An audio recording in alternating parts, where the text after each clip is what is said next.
Mahkamah Konstitusi menyebut cukup banyak jumlah perkara yang masuk untuk menguji material undang-undang pemilu, khususnya masalah batasan usia bagi Capres-Cawapres.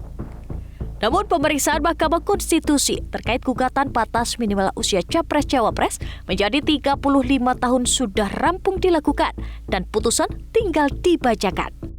Masalah usia batas minimal, saya sekali lagi tidak bermaksud karena belum putus ini. Insya Allah pemeriksaannya sudah selesai, tinggal nunggu putusan.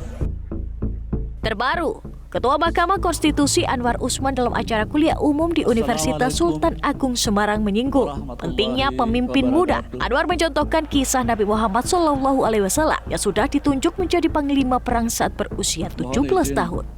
Meski tidak mengaitkan dengan putusan MK yang belum diputus, Anwar juga mencontohkan banyak pemimpin muda yang menjadi pemimpin saat ini. Seperti Perdana Menteri Inggris, Rishi Sunak, yang berusia 43 tahun. Bagaimana Nabi Muhammad mengangkat seorang panglima perang umur 19 tahun. Muhammad Al-Fatih yang melawan kekuasaan Bizantium,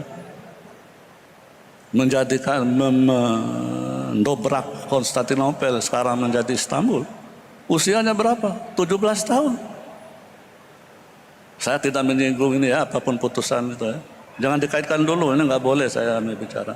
Tapi memang betul, banyak Perdana Menteri Inggris juga, yang sekarang umurnya berapa? Coba cek di Google. Yang dulu-dulu juga di beberapa negara. Menanggapi pernyataan Anwar Usman, pengamat politik Ray Rangkuti menilai apa yang dinyatakan Ketua MK Anwar Usman tersebut tidak tepat. Karena proses uji undang-undang pemilu terkait syarat minimal calon presiden dan calon wakil presiden masih bergulir. Pernyataan Anwar pun dinilai sebagai penggiringan opini publik. Terlebih lagi, selain menjadi Ketua MK, Anwar juga merupakan adik ipar dari Presiden Joko Widodo. Itulah seperti akal-akalan istilah saya itu. Kenapa saya sebut akal-akalan? Pertama begini, kan DPR udah menyatakan tidak akan melakukan revisi terhadap undang-undang pemilu, itu kan ditutup tuh. Tetapi ada kebutuhan mungkin secara politik untuk mendorong seseorang menjadi calon wakil presiden, tapi berkebetulan usianya masih di bawah ketentuan undang-undang gitu. Pandangan serupa ditunjukkan pakar hukum tata negara, Bivitri Susanti, yang melihat adanya langkah politis yang bergulir di Mahkamah Konstitusi. Sehingga secara etik Ketua MK tidak seharusnya membahas materi sidang di ranah publik. Betapa politisnya Mahkamah Konstitusi belakangan ini.